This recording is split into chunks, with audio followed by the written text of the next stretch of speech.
जय हिंद दोस्तों, स्वागत है आपका अपने चैनल पर सबसे बड़ी खबर के साथ। एक बार फिर जगह सामने मौजूद यहाँ पर चलेंगे। सबसे पहले बड़ी अपडेट में आपको बताएंगे राहुल गांधी के तेलंगाना में दौरे के दूसरे दिन कौन सी बड़ी अपडेट सामने आ रही है। दोस्तों क्या कुछ कहा है उन्होंने अपनी रैली के दौरान, इसकी जानकारी भी आप तक पहुंचाएंगे। इसी के साथ में जातीय जनगणना को लेकर राहुल गांधी ने बीआरएस पार्टी और बीजेपी दोनों को चुनौती दी है। साथ साथ फिलिस्तीन का समर्थन करने पर बीजेपी के लोग कांग्रेस पार्टी से पूछ रहे थे सवाल, और अब प्रधानमंत्री मोदी ने भी फिलिस्तीन का समर्थन करते हुए ट्वीट किया है, जिसके बाद लोग पूछ रहे हैं बीजेपी के नेताओं से सवाल। साथ साथ दोस्तों मध्य प्रदेश के अंदर बीजेपी ने जिस नेता को उतारकर बगावत को थामने के लिए कहा था, उस नेता के अपने गढ़ के अंदर ही कई सारे बगावत की खबरें सामने आ रही है। बताएंगे कौन से ये बीजेपी के वरिष्ठ नेता है। साथ साथ टिकट न मिलने के कारण कई सारे नेता बीएसपी और आम आदमी पार्टी में भी शामिल हो रहे हैं। दोस्तों इसी के साथ में मध्य प्रदेश के अंदर बीजेपी के विधायक पर लगे हैं घोटाले के बड़े गंभीर आरोप, और इसके बीच कांग्रेस पार्टी के उम्मीदवार के घर पहुंच गई पुलिस छापेमारी करने के लिए। बताएंगे पूरा मामला क्या है। दोस्तों इसी के साथ में मध्य प्रदेश में समाजवादी पार्टी के साथ गठबंधन नहीं होने पर अखिलेश यादव कांग्रेस पार्टी पर जमकर भड़के हैं। कांग्रेस पार्टी के एक नेता को चिरकुट कहकर संबोधित किया है। बताएंगे किस नेता को लेकर अखिलेश यादव ने इन शब्दों का इस्तेमाल किया है और बीजेपी के लोग कैसे खुशी मना रहे हैं। दोस्तों इसी के साथ में गुजरात के अंदर हाई कोर्ट ने बड़ा फैसला लिया है। मुस्लिम को पोल में बांधकर पीटने के मामले पर 4 पुलिस वालों को जेल भेजा गया है। बताएंगे पूरी अपडेट। दोस्तों इसी के साथ में न्यूज क्लिक पर की गई छापेमारी के मामले पर दिल्ली पुलिस को सुप्रीम कोर्ट ने थमाया है नोटिस। एक एक करके चलेंगे सभी बड़ी अपडेट की तरफ, सारी बड़ी जानकारी आप तक पहुंचाएंगे। लेकिन उससे पहले अगर आप भी मानते हैं कि तेलंगाना और मध्य प्रदेश की जनता परिवर्तन के लिए पूरी तरीके से तैयार है, तो इस वीडियो को लाइक करके लाल बटन दबाकर चैनल को सब्सक्राइब करके बेल आइकन दबाकर कमेंट बॉक्स में जय हिंद जय भारत जरूर लिखेगा। दोस्तों चलते हैं सबसे पहले और बड़ी अपडेट की तरफ, जहां पर कांग्रेस पार्टी के नेता और सांसद राहुल गांधी ने बीते दिन तेलंगाना के अंदर एक चुनावी जनसभा को संबोधित करते हुए केंद्र सरकार और राज्य सरकार दोनों पर निशाना साधा। भोपालपल्ली के अंदर जनसभा को संबोधित करते हुए राहुल गांधी ने कहा कि सत्ता में आने पर कांग्रेस पार्टी तेलंगाना के अंदर जाति आधारित जनगणना करवाएगी। उन्होंने कहा कि केसीआर जाति आधारित जनगणना को लेकर चुप्पी साधकर बैठे हैं। जब भी उनसे सवाल पूछा जाता है तो कुछ भी नहीं बोलते, लोगों को उनसे सवाल करना चाहिए। उन्होंने कहा कि लोगों का उत्साह देखकर लग रहा है कि इस बार केसीआर चुनाव हारने जा रहे हैं। उन्होंने कहा कि ये चुनाव तेलंगाना को दोराला तेलंगाना और प्रजाला तेलंगाना बनाने के लिए है। पिछले 10 वर्षों से लगातार तेलंगाना के अंदर जो भ्रष्टाचार के मामले सामने आए हैं, जनता इससे सीधे तौर पर त्रस्त हुई है। भारत के अंदर सबसे ज्यादा भ्रष्टाचार तेलंगाना के अंदर है, जिसका प्रतिकूल प्रभाव तेलंगाना के युवाओं और महिलाओं पर पड़ रहा है। राहुल गांधी अपने दौरे के दूसरे दिन तेलंगाना में मौजूद थे, जहां पर उन्होंने समाज के कई वर्गों से मुलाकात की है। दोस्तों राहुल गांधी विजय भेरी यात्रा में हिस्सा लेने के लिए पहुंचे। पद यात्रा के दौरान राहुल गांधी लगभग 10 किलोमीटर के आसपास पैदल चले हैं। यात्रा खत्म होने के बाद उन्होंने जनसभा को संबोधित करते हुए कहा कि राज्य में कांग्रेस की सरकार आते ही जाति आधारित जनगणना कराएंगे। दुकानदारों की जेब से जीएसटी निकलती है और अडानी के जेब में चली जाती है। ऐसा हिंदुस्तान हमें नहीं चाहिए, इसलिए जातीय जनगणना कराना जरूरी है। उससे पता चलेगा कि किसकी कितनी आबादी है और किसके पास हिंदुस्तान का कितना धन है। राहुल गांधी ने कहा कि जातिगत जनगणना से पता चलेगा कि देश में कितने दलित, ओबीसी, आदिवासी और सामान्य वर्ग के लोग हैं और किसकी कितनी भागीदारी देश की प्रगति और देश के संस्थानों में है, और इसके बाद न्याय को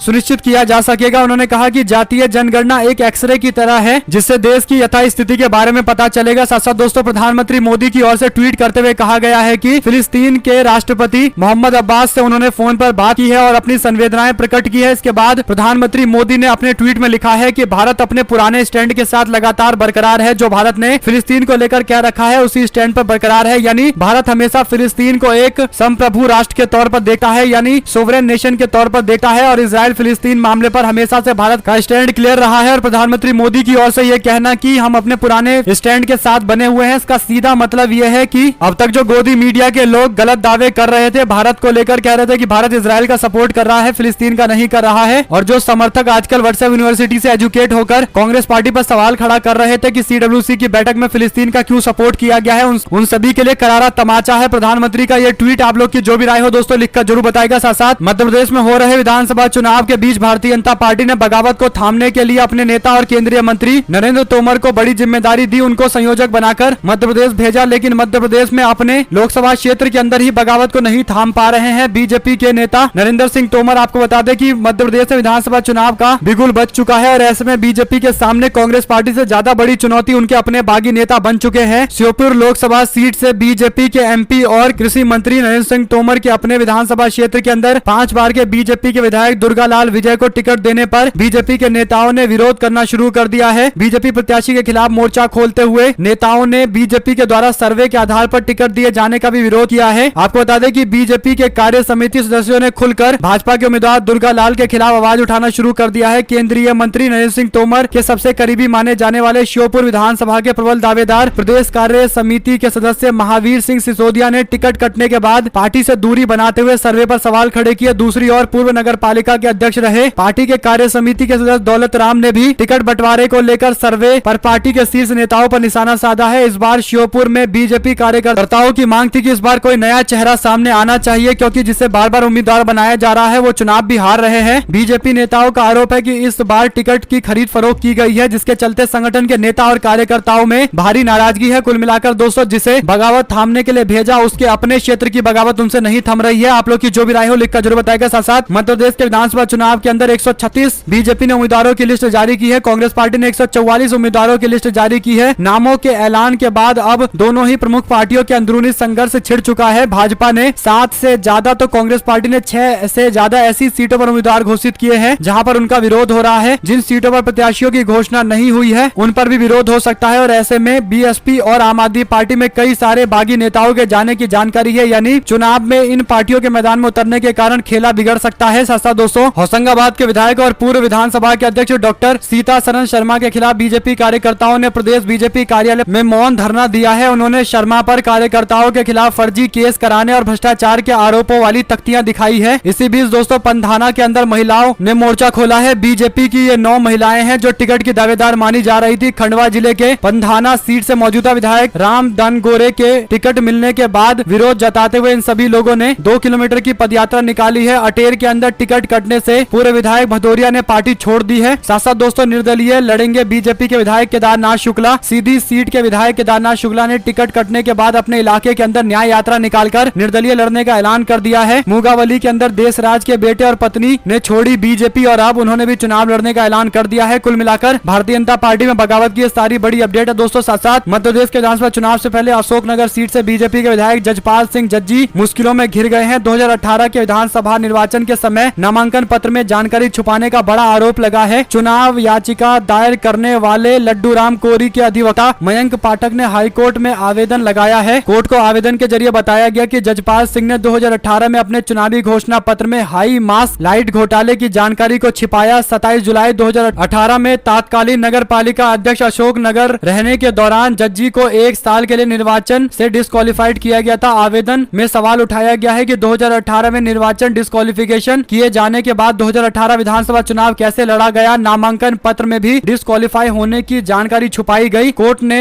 आवेदन के साथ चुनाव याचिका पर कल सुनवाई की बात कही है। कुल मिलाकर दोस्तों, भारतीय जनता पार्टी के नेता के खिलाफ ये बड़ा मामला है। आपको बता दें कि सिंधिया समर्थक भाजपा के विधायक है जज्जी ने 2017 का चुनाव कांग्रेस पार्टी के टिकट पर लड़ा था, लेकिन बाद में वो ज्योतिरादित्य सिंधिया के समर्थन में बीजेपी में शामिल हो गए थे। 2018 के उपचुनाव में जज्जी ने बीजेपी के टिकट पर चुनाव लड़ा और जीत हासिल की। हाईकोर्ट के फैसले के खिलाफ जज्जी ने डबल बेंच के सामने रिट याचिका दाखिल की है। कुल मिलाकर दोस्तों, बीजेपी के नेता के खिलाफ इतने गंभीर आरोप लगे हैं, लेकिन कांग्रेस पार्टी के टीकमगढ़ के प्रत्याशी के घर पर छापेमारी की कार्रवाई की गई है। आपको बता दें कि टीकमगढ़ विधानसभा से कांग्रेस पार्टी के प्रत्याशी यादवेंद्र सिंह बुंदेला के घर बीते दिन असम पुलिस के लोग पहुंच गए। इस दौरान कोतवाली थाना प्रभारी सहित बड़ी संख्या में पुलिस बल मौजूद रहा और छापेमारी की गई। आपको बता दें कि इस दौरान कांग्रेस पार्टी के प्रत्याशी घर पर मौजूद नहीं थे, लेकिन बाद में उन्होंने मीडिया से बात करते हुए बीजेपी के द्वारा साजिश का आरोप लगाया है। सवाल ये खड़ा होता है कि जब मध्य प्रदेश के अंदर चुनाव चल रहे हैं तो प्रत्याशी के घर पर छापेमारी करने के लिए असम की पुलिस कैसे आ गई? क्या पुराने चुनावी हथकंडे अपनाए जा रहे हैं प्रत्याशियों पर दबाव बनाने के लिए, जैसा कि राजनीतिक लोग आरोप भी लगा रहे हैं? आप लोग की जो भी राय हो लिखकर जरूर बताएगा। साथ साथ दोस्तों, मध्य प्रदेश के अंदर शिवराज सिंह चौहान एक आदिवासी समाज के व्यक्ति के घर पहुंचते हैं जो बीजेपी से जुड़ा हुआ है। शिवराज सिंह चौहान इस दौरान जो खाना खाते हैं उनके सामने मिनरल बोतल पड़ी है, सामने ड्राई फ्रूट्स भी पड़े हैं। लोग सवाल पूछ रहे हैं कि आदिवासी के घर पर तो गए, लेकिन उनका खाना खाने की जगह अपने आप ही खाना अपने घर से ले गए। क्या यही है आदिवासियों के उत्थान की बातें? कुल मिलाकर बीजेपी को समझ में आ चुका है कि आदिवासी समाज भाजपा से इतना नाराज है कि इस बार मध्य प्रदेश में पूरी तरीके से समीकरण पलटने वाला है और यही बड़ा कारण है कि बीजेपी के लोग फोटो शूट कराने के लिए शायद इस तरीके की हरकतें कर रहे हैं। साथ साथ दोस्तों, महाराष्ट्र बीजेपी के प्रेसिडेंट काफी ज्यादा ओवर कॉन्फिडेंट थे और एबीपी माझा के पत्रकार के साथ लोगों से पूछने पहुंच गए कि आपको क्या लगता है कि 2024 के अंदर प्रधानमंत्री कौन बनेगा? वहां पर मौजूद एक युवा ने जवाब देते हुए कहा कि इस बार प्रधानमंत्री राहुल गांधी बनेंगे। जैसे ही ये बातें उस व्यक्ति ने कही वैसे ही माइक हटा लिया गया, जिसके बाद सवाल ये खड़ा होता है दोस्तों कि क्या मीडिया में जो बातें दिखाई जा रही है वो क्या सच दिखाई जा रही है या फिर गलत तरीके से पेश किया जा रहा है? क्योंकि जहां पर राहुल गांधी को प्रधानमंत्री बनने की बातें की जा रही है, ऐसे कई सारे क्लिप सामने आए होंगे, लेकिन मीडिया में बहुत कम दिखाए जाते हैं। इसका सीधा मतलब यह है कि माहौल बनाने के लिए शायद गोदी मीडिया के लोग भी प्रयास करते रहते हैं। हालांकि एबीपी माझा पर इस वीडियो के वायरल होने के बाद लोगों ने न्यूज चैनल की तारीफ करते हुए बीजेपी के नेता पर निशाना भी साधा है। साथ साथ दोस्तों मध्य प्रदेश के अंदर कांग्रेस पार्टी जैसा बर्ताव करेगी हम भी वैसा बर्ताव करेंगे। अखिलेश यादव की ओर से काफी नाराजगी व्यक्त की गई है। समाजवादी पार्टी के राष्ट्रीय अध्यक्ष अखिलेश यादव ने कहा कि अगर ये मुझे पहले दिन पता होता कि विधानसभा स्तर पर कोई गठबंधन नहीं है इंडिया का तो कभी मिलने नहीं जाते हमारे पार्टी के लोग और न ही हम कभी सूची देते कांग्रेस के लोगों को। गठबंधन केवल उत्तर प्रदेश में केंद्र के लिए होगा तो इस पर हमें विचार करना पड़ेगा और विचार किया जाएगा। अखिलेश यादव ने स्पष्ट कर दिया है कि अगर हमें पता होता कि विधानसभा स्तर पर गठबंधन नहीं है तो हम मीटिंग में नहीं जाते। और कांग्रेस पार्टी के लोगों पर उन्होंने आरोप लगाया है कि ना ही वो फोन उठा रहे हैं। हमने साफ साफ बताया है कि कांग्रेस पार्टी को मध्य प्रदेश में हमारे उम्मीदवार कब कब और कहां जीते हैं, कहां नंबर 2 पर रहे हैं। लेकिन जब अब कांग्रेस पार्टी ने लिस्ट जारी की है तो उनमें उन सीटों पर भी उम्मीदवार उतार दी हैं जहां पर समाजवादी पार्टी का उम्मीदवार होना चाहिए था। पत्रकारों से बातचीत के दौरान अखिलेश यादव ने कहा कि हमने कांग्रेस पार्टी के पूर्व मुख्यमंत्री कमलनाथ और उनसे पहले मुख्यमंत्री दिग्विजय सिंह से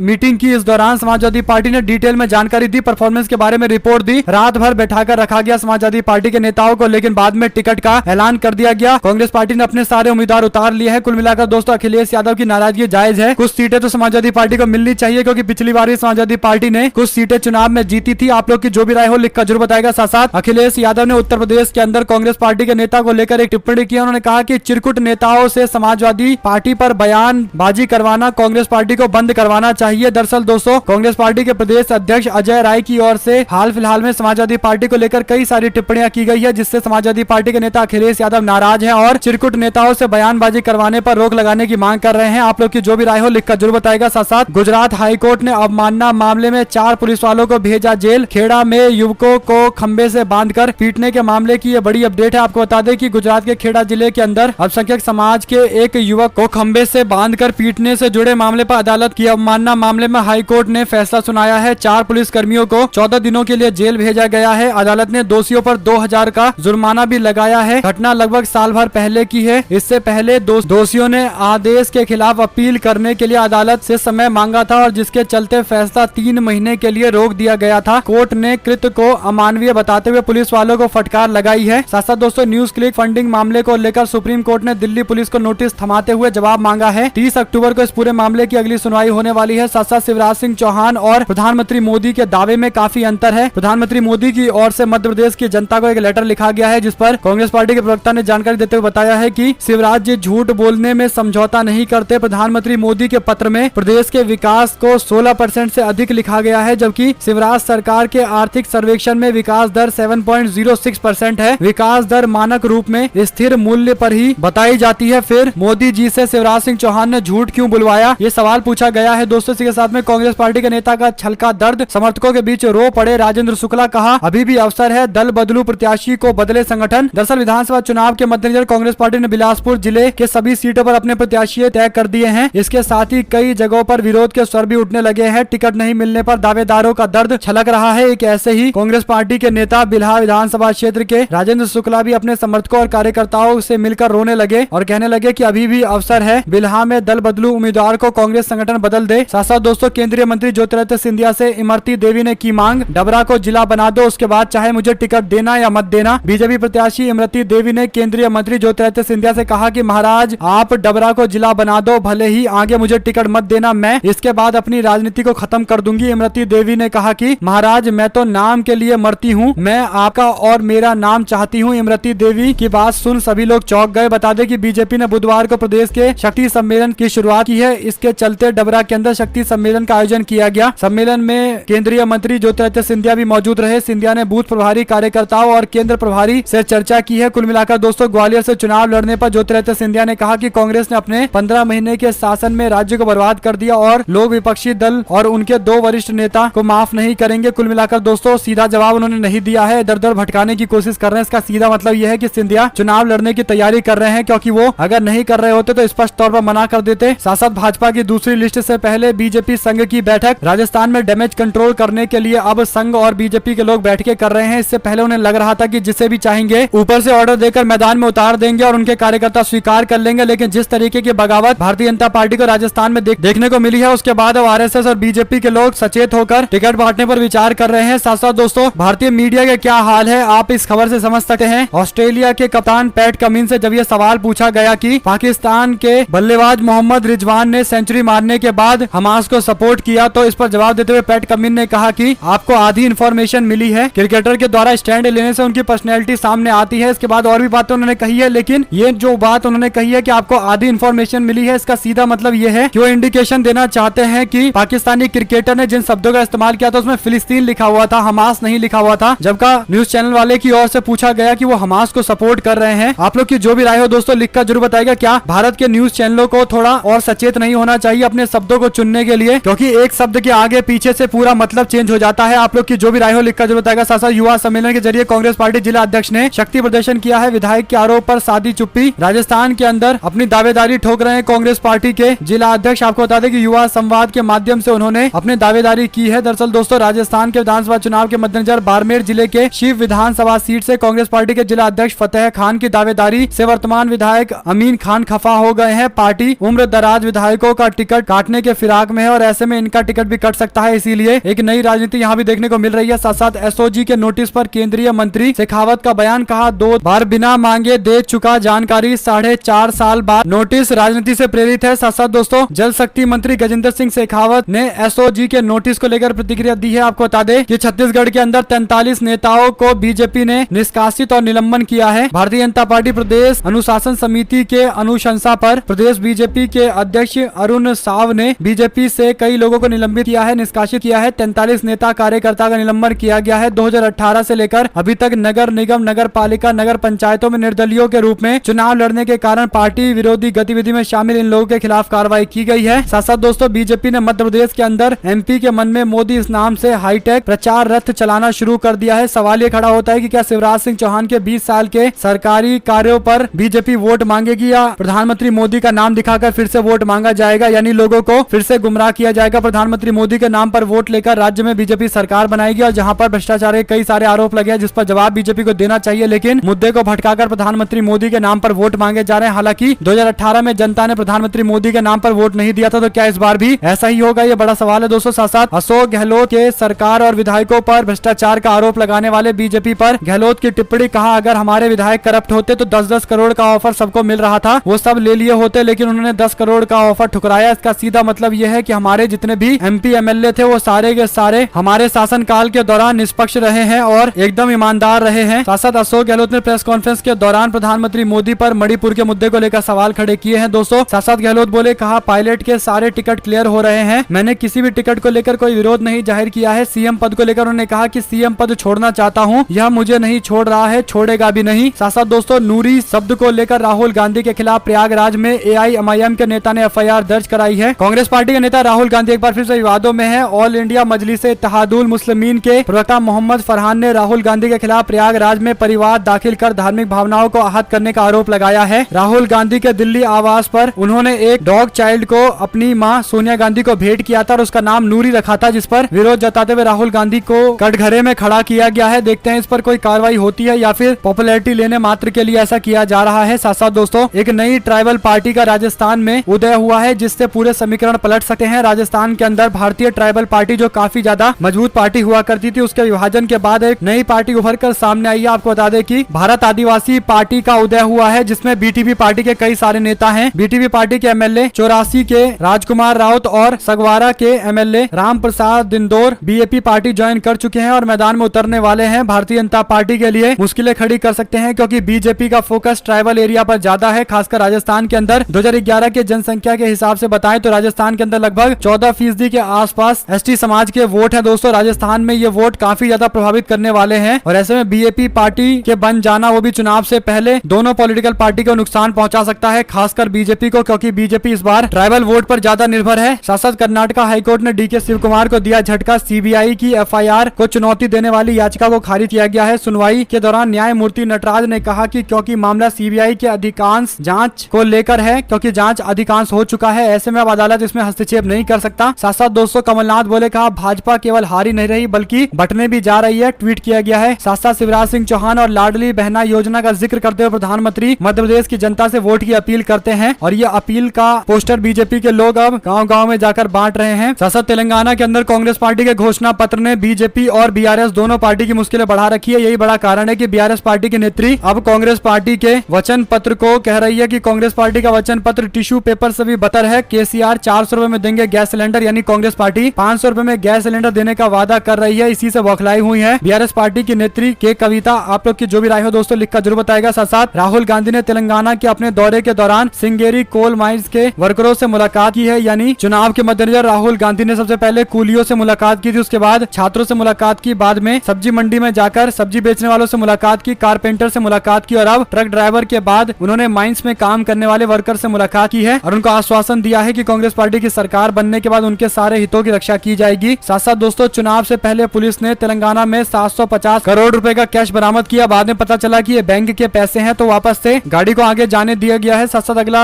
लोकसभा का चुनाव नहीं लड़ेंगे क्या शरद पवार? पार्टी कार्यकर्ताओं के सामने खुद उन्होंने ये इशारा कर दिया है। अगर आप लोगों को ये खबर अच्छी लगी हो तो इस वीडियो को लाइक करके लाल बटन दबाकर चैनल को सब्सक्राइब करके बेल आइकन दबाकर कमेंट बॉक्स में जय हिंद जय भारत जरूर लिखेगा। दोस्तों हमारे साथ जुड़े रहने के सभी दोस्तों भाइयों बहनों मित्रों का बहुत बहुत धन्यवाद। देख रहे थे आप